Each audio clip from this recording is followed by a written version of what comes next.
Order ছিল, এটা একটা প্রাইভেট প্রতিষ্ঠান, কর্পোরেট অর্ডার ছিল। তো আমি জানি যে প্লাস্টিকের কাছে আমি আমার মার্কেটটা ধরতে পারবো না, কারণ প্রাইসটা বেশি আমার। তো তখন আমি তাদেরকে একটা অফার করছি, ঠিক আছে স্যার। ওনারা বেশ কিছু কমপ্লেন করছিলেন যে প্লাস্টিকের যে ওয়ান টাইম বাটিপ্লেট, এটা ঢাকনা থাকে, এরকম সাইজ হয়, এভাবে হয়। প্লাস্টিক মানে খাবারের দোকানের সাথে তাদের কন্ট্যাক্ট হয়েছিল, তারাও রিফিউজ করছিল বারবার যে আপনার এটার জন্য আমাকে যে আরো 2জন লোক খাটাইতে হবে, আমার প্রাইস পড়ে যাবে বেশি, আমরা এটা নিতে পারবো না। তো তখন আমার প্রতিষ্ঠান থেকে আমি তাদেরকে অফার দিলাম যে ঠিক আছে, যখন আপনারা একটা ক্যাটারিং সার্ভিস করবেন আমার লোক থাকবে, স্পেশালি আমি নিজেই দাঁড়ায় থাকবো।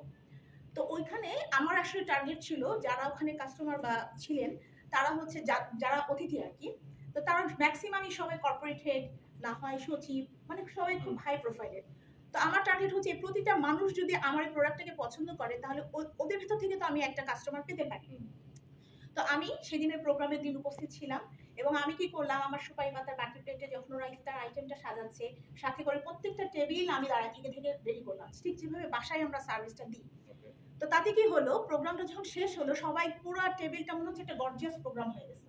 কারণ প্লাস্টিকের জায়গায় তো একটা আর্টিস্টিক একটা প্রোডাক্ট, প্লাস আমাদের হাতের একটা ছোঁয়ায় যেভাবে হয় অন্যান্য ক্যাটারার থেকে।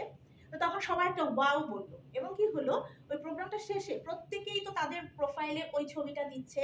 প্লাস যখন ফার্দার প্রোগ্রামে আমি গেছি, তারা আমাকে জিজ্ঞেস করেছে, আমার কার্ডটা নিজে থেকে চেয়ে নিয়েছে। এটা একটা ভালো ব্র্যান্ডিং হয়েছে। এটা ছিল কি একটা ইমোশনাল রিলেশন আমি তৈরি করে ফেলেছি।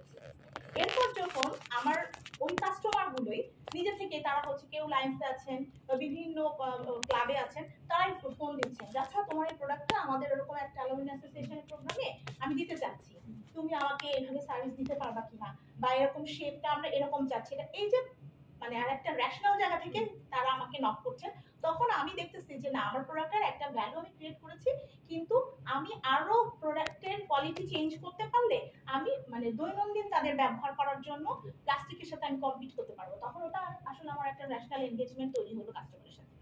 আমি মনে করছি যে এরকম দুইটা যদি ইমোশনাল আর ন্যাশনাল জায়গাটা আপনি বলতে চাচ্ছেন, বিষয়টা এরকম। Thank you so much.